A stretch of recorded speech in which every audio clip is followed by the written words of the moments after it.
Papaluin ko na lang ng kahoy yan mga boss. So, ganyan lang po yan mga boss. Yan mga bossing. Tapos sealant na lang po yan dyan mga bossing. Susunod dito, papunta naman ako doon mga bossing. Yan. Lalagay na lang dito mga boss, sealant na lang yan. Hindi na kayang itulak ng hangin yung tubig na yan. Maliliit lang yan mga bossing. Yan mga boss oh. Yan. Yan mga bossing.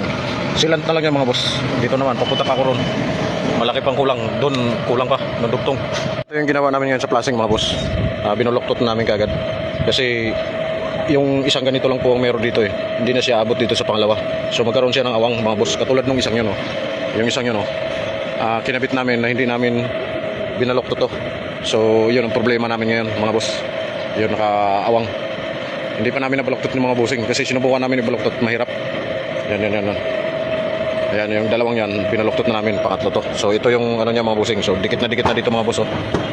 Yan. Hindi na kami may problema niyan mga bossing. Ito yung plasing mga boss. Ayan oh.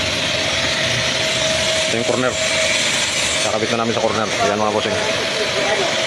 Ayun, malapit na kami matapos yung binaluktot ko mga bossing. Ayan, si Babaw.